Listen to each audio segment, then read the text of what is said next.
मैं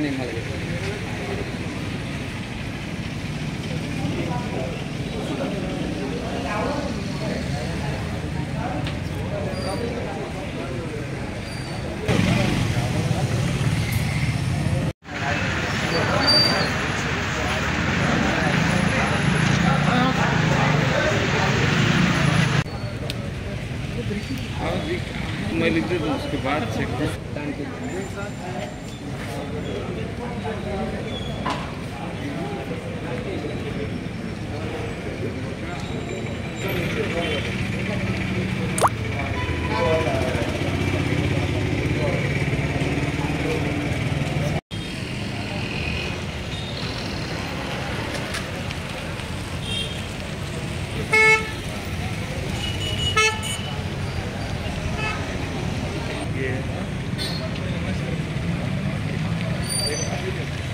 లిమిట్స్ లో మండి దగ్గర ఉన్నటువంటి పాన్ షాప్ కి నలుగురు ఫ్రెండ్స్, అందులో ఒకతను ప్రశాంత్ అని ఎంబీఎస్ఆర్ కాలేజ్ లో బీటెక్ సెకండ్ ఇయర్ చదువుతున్నాడు.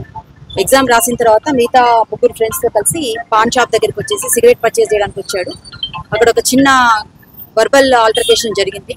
సో అందులో భాగంగా ఒకతను స్టాబ్ చేశాడు, చాకు తీసేసి స్టాబ్ చేసేసి ఇక్కడ నుంచి ఇమీడియట్ గా పారిపోయారని చెప్పేసి మాకు ఇన్ఫర్మేషన్ వచ్చింది. సో ఇమీడియట్ గా మేము ఇక్కడికి వచ్చేసి క్లూస్ టీమ్స్ అన్ని ఫామ్ చేసి ఐటీ సెల్ టెక్నాలజీ అంతా చూసి వెరిఫై చేసి ఇప్పుడు ఎవరు ఏంటి అనేది ఐడెంటిఫై చేసి దాని ప్రకారంగా టీమ్స్ అన్ని డిప్లాయ్ చేసేసి ఎవరైతే ఇక్కడ నుంచి ఈ హత్య చేసి పారిపోయారో వాళ్ళని ట్రేస్ చేసే విధంగా మా టీమ్స్ అన్ని డిప్లాయ్ చేయడం జరిగింది.